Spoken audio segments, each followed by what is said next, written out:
Okay, so hello students. So last class में हमने क्या पढ़ा था?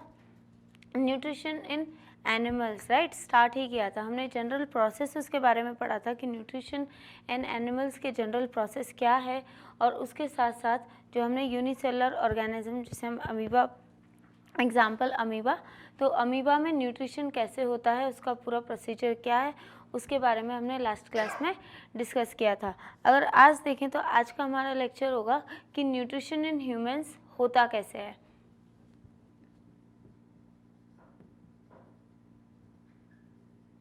न्यूट्रिशन इन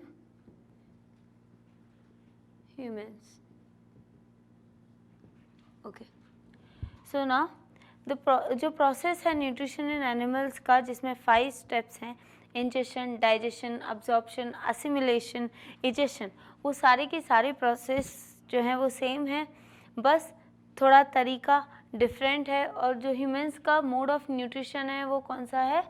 होलोजोइक। सो यहाँ पे भी हम लोग सेम चीज़ें पढ़ेंगे। अब यूनिसेलुलर ऑर्गेनिज्म में तो हमने देखा कि वो सिंगल सेल का बना होता है, तो जितनी भी एक्टिविटीज़ होती हैं, जितना पूरा डाइजेस्टिव सिस्टम का प्रोसेस होता है या फिर डाइजेशन का प्रोसेस होता है, वो पूरा कैसे होता है? पूरे सिंगल सेल में होता है। सारी एक्टिविटीज़ एक पर्टिकुलर सेल ही करता है। लेकिन हम ह्यूमंस और यू कैन से एनिमल्स जो हैं कई सारे, वो मल्टी सेलर ऑर्गेनिजम्स होते हैं, और उन मल्टी सेलर ऑर्गेनिजम्स में एक पर्टिकुलर कॉम्प्लेक्स डाइजेस्टिव सिस्टम बना होता है।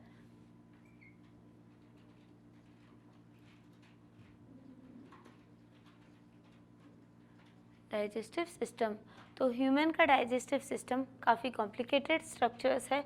अगर उसके हिसाब से हम बात करें तो ये 2 चीज़ों से बना है। एक है एलिमेंट्री कैनल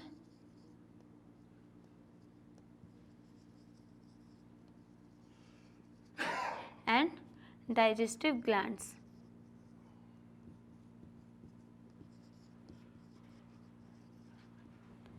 सो इसके बारे में डिटेल में पढ़ने से पहले थोड़ा डायग्राम के बारे में देख लेते हैं।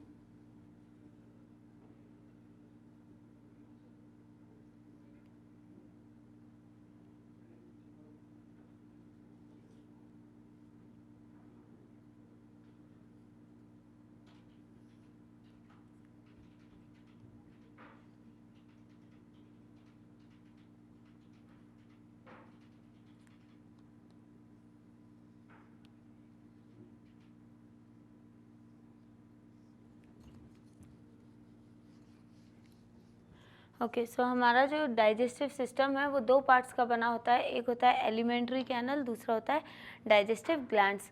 एलिमेंट्री कैनल जो है वो एक long hollow tube like structure है जो माउथ से शुरू होता है और एनस पे ख़त्म होता है।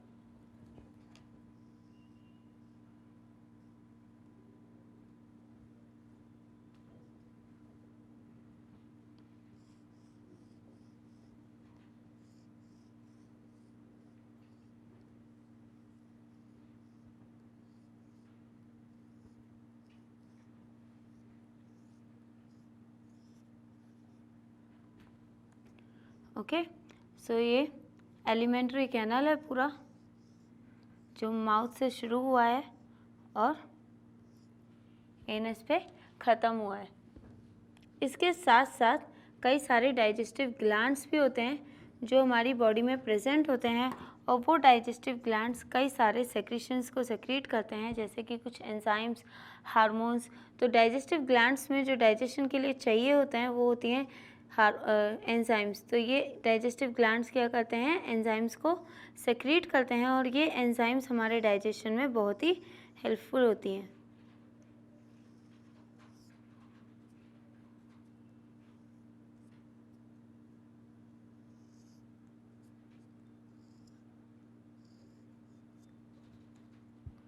ओके, ये हो गया एलिमेंट्री कैनल। अब इसकी शुरुआत कहाँ से होती है? माउथ से। Now what is mouth?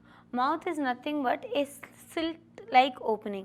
जो हमारी ओपनिंग होती है राइट, वो ओपनिंग जहाँ से हम फूड को इनटेक करते हैं, जहाँ से इंजेक्शन प्रोसेस शुरू होता है, उसे हम क्या कहते हैं, माउथ। उसके माउथ जो है वो later on it opens into a buccal cavity. तो माउथ के बाद जो चेम्बर ओपन होता है उसे हम क्या कहते हैं, buccal cavity. Now what is buccal cavity? जब माउथ हमारा एक चेम्बर में ओपन होता है तो उसे हम कहते हैं बकल कैविटी। वो एक चेम्बर की तरह है और ये बकल कैविटी जो है किससे बनी होती है, टीथ एंड टंग।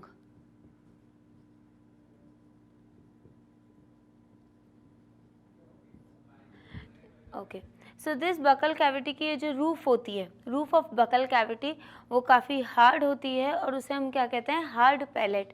और ये हार्ड पैलेट का फंक्शन क्या है, हमारी जो नसल कैविटी है उसे बकल कैविटी से सेपरेट रखना, नसल कैविटी और बकल कैविटी को मिक्स होने से प्रिवेंट करना। वो किसका फंक्शन है, बकल हार्ड पैलेट का।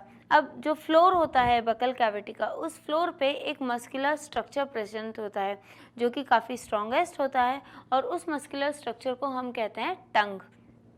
कमिंग टू द टंग, टंग है क्या, ये एक काफ़ी सॉफ्ट मस्कुलर ऑर्गन होता है, काफ़ी सॉफ्टेस्ट मसल्स होती है, हार्डेस्ट मसल्स होती है, टफेस्ट मसल्स होती है। एंड उसके साथ साथ ये टंग जो है वो हमें कोई भी खाना जब हम खाते हैं तो उसे च्यू करने में हेल्प करती है, स्वॉलो करने में हेल्प करती है, and along with that it helps in speaking. Tongue के ऊपर कई सारे, अगर हम टंग का डायग्राम देखें,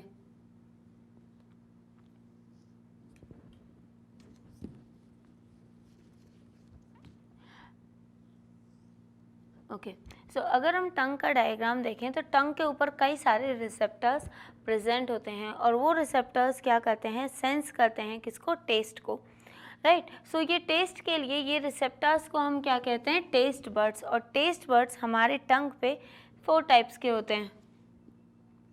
एक होता है स्वीट, देन सॉल्टी, सोर एंड बिटर।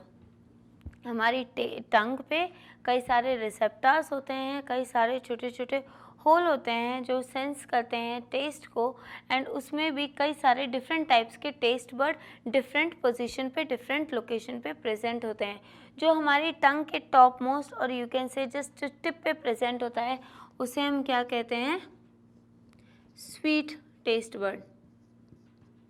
ये क्या करता है, ये जो भी स्वीट होता है, जो टेस्ट काफ़ी स्वीट होता है उसे सेंस करता है।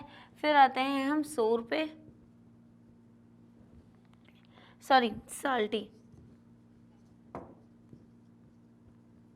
जितनी भी जो भी सॉल्टी होता है उसे सेंस करने का काम किसका होता है, सॉल्टी टेस्ट बर्ड का। और फिर बाद में साइड्स में 2 टेस्ट बर्ड होते हैं दोनों साइड में, जिन्हें हम कहते हैं सोर टेस्ट बर्ड्स। एंड सोर टेस्ट बर्ड्स के बाद एट द एंड लास्ट में एक टेस्ट बर्ड आता है, वो किसके लिए होता है, बिटर टेस्ट के लिए। तो जो भी कड़वा जो हम खाते हैं उसका टेस्ट, यूजुअली आपने देखा होगा कि जब भी हम मेडिसिन को स्वेलो करते हैं तो अगर वो मेडिसिन बाय मिस्टेक इस टिप पे रख भी दी जाए तो उसका टेस्ट हमें पता चल जाएगा कि वो कितनी कड़वी है। तो जब भी आप टेस्ट करो तो अगर हम स्वीट को हमारी टंग पे स्टार्टिंग में रखेंगे तो ही हमें पता चलेगा कि उसका टेस्ट स्वीट है, वरना उसका टेस्ट पता नहीं चलेगा। सॉल्ट को अगर हम साइड्स में रखते हैं तो हमें सॉल्ट का टेस्ट पता चलता है, और फिर बीच में, टंग के बीच के साइड्स में, मिडिल में, साइड्स में जो टेस्ट बर्ड होता है वो सोर टेस्ट के लिए होता है, जो भी खट्टा होता है। एंड बिटर टेस्ट के लिए जो टेस्ट बर्ड होते हैं वो टंग के एंड पे प्रेजेंट होते हैं। ये हो गया टंग के बारे में। अब आते हैं टीथ के बारे में। टीथ होते क्या हैं, टीथ जो हैं वो हमारी बॉडी में हार्ड बोनी स्ट्रक्चर्स होते हैं। ये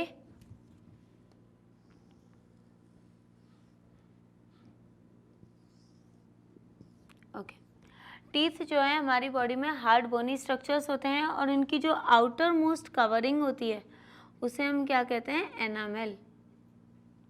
एनामेल एक सब्सटेंस है जिसे हम you can say hardest substance, not hardest bone, hardest substance. Enamel जो है वो हमारी टीथ को कवर करता है। अब हमारी बॉडी में ह्यूमंस के अंदर टीथ जो हैं वो 4 टाइप के होते हैं। एक होता है incisors, canines, premolar and molar. Okay, so human के टीथ 4 टाइप्स के होते हैं, incisors, canines, premolar and molar. जो हम आगे के देखते हैं, जब हम दो जॉ होते हैं, अपर जॉ एंड लोअर जॉ, जो आगे के टीथ होते हैं उन्हें हम क्या कहते हैं, इंसिजर्स। और इंसिजर्स के बाजू में जो टीथ होते हैं उन्हें हम कहते हैं कैनाइन्स। कैनाइन्स के बाजू में होते हैं प्रीमोलार, और प्रीमोलार के बाजू में एट द एंड होते हैं मोलार। अब आपने बचपन में कभी देखा होगा कि जो हमारे टीथ हैं बचपन में वो गिर जाते हैं, राइट? और वो उगते कब हैं, कब अराइज होते हैं, when we were around like 6 to 8 month old. तो जब हम 6 to 8 मंथ के होते हैं, इन्फेंट्स यूजुअली, इन्फेंट्स में वो टीथ अराइज होते हैं, और जब 6 to 11 ईयर्स की एज हो जाती है तो उसके बाद वो गिर जाते हैं, राइट? तो उन्हें वो कैसे होते हैं, वो फर्स्ट सेट होता है टीथ का, जो फर्स्ट वो कैसा होता है, टेम्पररी होता है, क्योंकि वो कुछ टाइम के बाद गिर जाता है। लेकिन उसको रिप्लेस करने के बाद जो टीथ अराइज होते हैं, जो सेट अराइज होता है, वो लाइफ टाइम तक रहता है। तो जो फर्स्ट सेट होता है उसे हम क्या कहते हैं, मिल्क टीथ।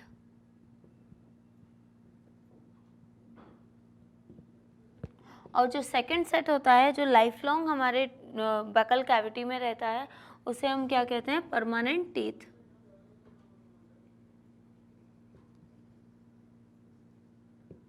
अब ये परमानेंट टीथ जो है, अगर हमने हमारे टीथ को कैविटी से दूर रखा तो लाइफ लॉन्ग ये हमारे साथ रहते हैं, वरना ड्यू टू डिसऑर्डर्स और किसी भी डिसीज़ की वजह से, किसी भी प्रॉब्लम्स की वजह से, या फिर किसी भी डेफिशिएंसी की वजह से ये टीथ जो हैं ये भी गिर सकते हैं। तो ये हो गए 2 टाइप के टीथ। अब टीथ के नंबर्स कितने होते हैं, इन्फेंसी के टाइम पे डिफरेंट होता है, डिफरेंट नंबर होता है टीथ का, और जब एडल्ट हो जाते हैं तो उसके बाद डिफरेंट नंबर होता है। तो उसको फाइंड आउट करने के लिए हमारे पास एक फार्मूला है जिसे हम कहते हैं dental formula.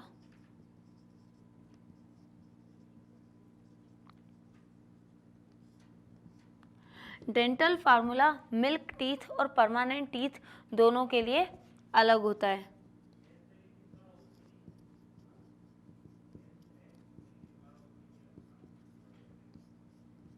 Now milk teeth अगर देखा जाए तो मिल्क टीथ में जो इंसिजर्स होते हैं, डेंटल फार्मूला यूजुअली उसका फार्मूला क्या है,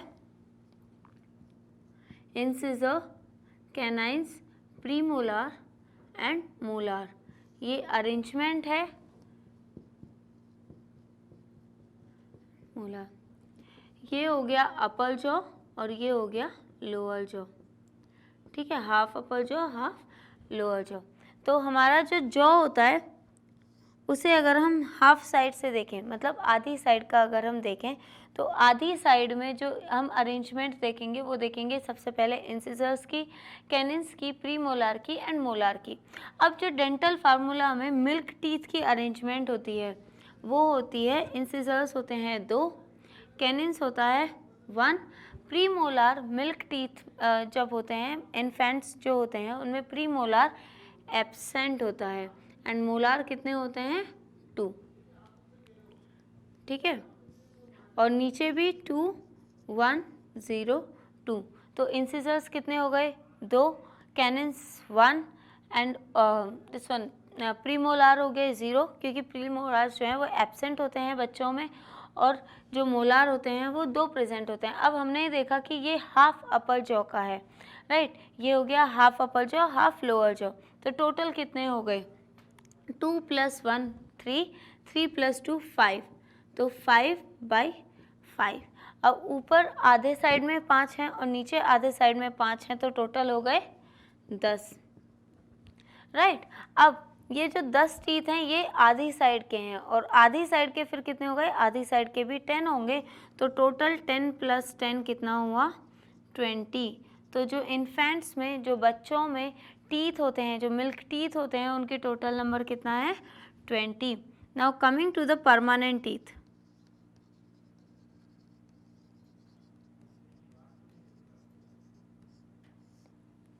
ओके, सो परमानेंट टीथ का भी फार्मूला सेम है, लेकिन यहाँ पे अगर हम देखें तो हाफ अपर जॉ, सिर्फ एक हाफ अपर जॉ अगर हम लें तो इसमें 2 इंसिजर्स होते हैं, एक कैनाइन्स होता है, 2 प्रीमोलार होते हैं और 3 मोलार होते हैं। तो इसी तरीके से लोअर जॉ पे आता है, तो अपर जॉ में कितने हो गए, 2 + 1 3, 3 + 2 5, 5 + 3 8, तो 8/8। तो हाफ अपर जॉ में 8 हो गए, हाफ लोअर जॉ में 8 हो गए, तो दोनों मिला के कितने हो गए, 16। अगर हाफ साइड 16 है तो दूसरी हाफ साइड भी कितने होंगे, 16। तो ये हो गया 16 + 16 = 32। तो जो इन्फेंट्स में मिल्क टीथ होते हैं वो होते हैं 20, और जो एडल्ट्स में परमानेंट टीथ होते हैं, जो second set of teeth grow करता है, वो कितने होते हैं, 32। अब हमने ये तो देख लिया कि इतने टाइप्स के टीथ होते हैं, लेकिन इनके फंक्शंस क्या होते हैं, हर एक टीथ का काम क्या होता है, हर एक टीथ का काम अलग होता है, हर एक टीथ अलग फंक्शन के लिए बनाया गया है। तो सबसे पहले आते हैं इंसिजर्स। इंसिजर्स जो होते हैं, जो स्टार्टिंग के जो 4 टीथ होते हैं हमारे अपर जॉ और लोअर जॉ दोनों में मिला के, वो काम आते हैं फॉर कटिंग। तो जब भी हम फूड को अंदर लेते हैं तो फूड को कट करने का काम कौन करता है, इंसिजर्स। इन सिजर्स में नेम इटसेल्फ इंडिकेटेड में सिजर आ रहा है, तो सिजर का काम क्या होता है, कट करने का। तो इंसिजर्स का फंक्शन क्या होगा, कटिंग का। फिर आता है कैनाइन्स। अब उसके बाजू में कुछ शार्प टीथ होते हैं, शार्प पॉइंटेड टीथ होते हैं, वो कुछ इस तरीके से पॉइंटेड होते हैं। वो किसके काम आते हैं, फूड को टीयर करने के काम। So that is used for tearing. Okay, now coming to the premolar and molar. अब कटिंग हो गया, टीयरिंग हो गया, अब कहीं ना कहीं फूड को स्मॉल सब्सटेंसेस में कन्वर्ट करना है, या फिर लार्ज मॉलिक्यूल को स्मॉल मॉलिक्यूल्स में हमें कट करके ब्रेक करके कन्वर्ट करना है, तो उसके लिए हमें इसको ग्राइंड करना पड़ेगा। तो ग्राइंड करने का काम कौन करता है, premolar and molar. For grinding, and molar का काम भी होगा फॉर ग्राइंडिंग। ओके, सो कितने सेट के टीथ होते हैं, टीथ जो है वो ह्यूमन में 4 टाइप्स ऑफ टीथ होते हैं, इसीलिए हम ह्यूमन को क्या कहते हैं, हेट्रोटीकोडोंट। हेट्रोटीकोडोंट। ओके, क्यों, क्योंकि इसमें 4 डिफरेंट टाइप्स के टीथ होते हैं। अब वो 4 डिफरेंट टाइप्स के टीथ कौन कौन से होते हैं, इंसिजर्स, कैनिन्स, प्रीमोलार, मोलार। इंसिजर्स का काम होता है फॉर कटिंग, कैनाइन्स का काम होता है टीयरिंग के लिए, प्रीमोलार का काम होता है ग्राइंडिंग, और मोलार का भी काम होता है ग्राइंडिंग के लिए। और जो हमने मिल्क टीथ और परमानेंट टीथ का फार्मूला पढ़ा था, मिल्क टीथ का फार्मूला है 2102/2102, that is half upper jaw divided by half lower jaw. And permanent teeth का भी क्या फार्मूला था, 2123, that is half upper jaw half lower jaw. 2 क्या होंगे, इंसिजर्स, 1 कैनिन्स, 2 प्रीमोलार एंड 3 मोलार। यहाँ पे जो 3rd मोलार होता है, ये यूजुअली जब इट्स लाइक 22 या फिर 23 की एज के बाद ये आता है, ठीक है, जो 3rd मोलार होता है। बाकी सारे जो मोलार होते हैं वो पहले ही आ जाते हैं, सबसे लास्ट में जो आता है वो होता है 3rd मोलार।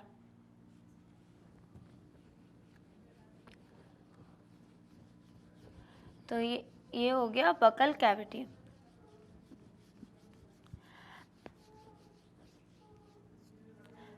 अब कभी कभी ऐसा हुआ होगा कि खाना जब हम खाते हैं तो कभी कभी हम चोक करने लग जाते हैं, या फिर हमें हिकअप्स आ जाते हैं, हम कफ करने लग जाते हैं।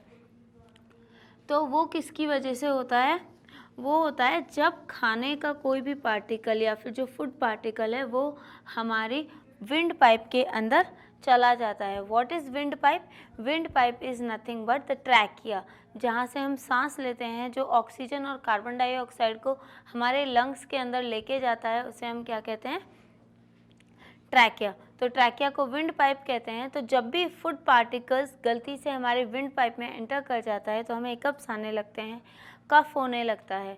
तो इसको प्रिवेंट करने का ये होता क्यों है? ये होता इसलिए है क्योंकि हमारे बकल कैविटी के बाद एक कॉमन पैसेज आता है,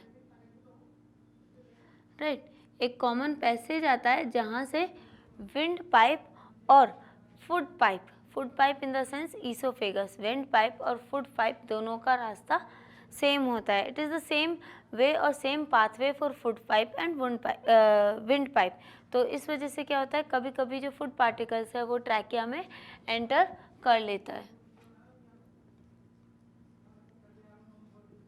तो सबसे पहले हमने पढ़ा था माउथ का हमने देखा था कि ये एक ओपनिंग है जो फूड को इंजेस्ट करने में हेल्प करती है। उसके बाद में हमने देखा बकल कैविटी,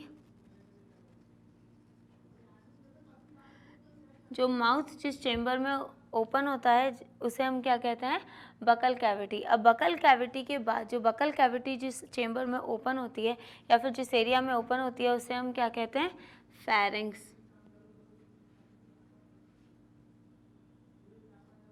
ना फेरिंक्स का एक फेरिंक्स जो है ये कॉमन पैसेज है विंड पाइप और फूड पाइप के लिए। तो जो भी हिकअप्स आते हैं, जो भी कफ आते हैं, वो किसकी वजह से होते हैं, फेरिंक्स की वजह से। लेकिन ये प्रिवेंट कैसे हो सकता है? इसको प्रिवेंट करने का सिर्फ और सिर्फ एक फ्लिप लाइक ओपनिंग होती है या फिर यू कैन से एक वॉल्व होता है जिसे हम क्या कहते हैं, एपिग्लोटिस।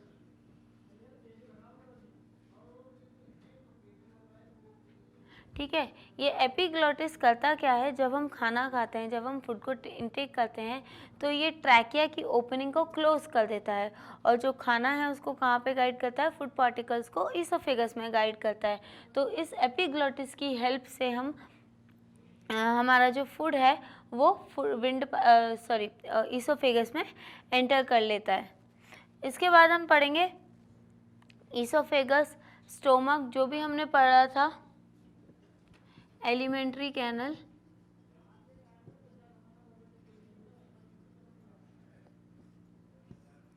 एलिमेंट्री कैनल सबसे पहले बना होता है माउथ का,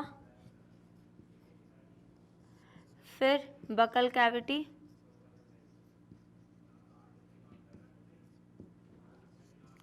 pharynx, oesophagus, stomach,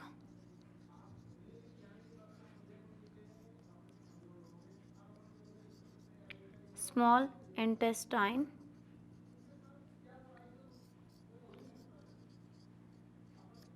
large intestine, rectum and anus. Okay, so alimentary canal, ये सारे ऑर्गन्स को मिला के एलिमेंट्री कैनल बनता है और यहाँ से लेके यहाँ तक पूरा, माउथ से लेके एनस तक ये पूरा के पूरा एक होलो ट्यूब होता है जहाँ से डाइजेशन का प्रोसेस शुरू होता है और एनस पे ख़त्म होता है।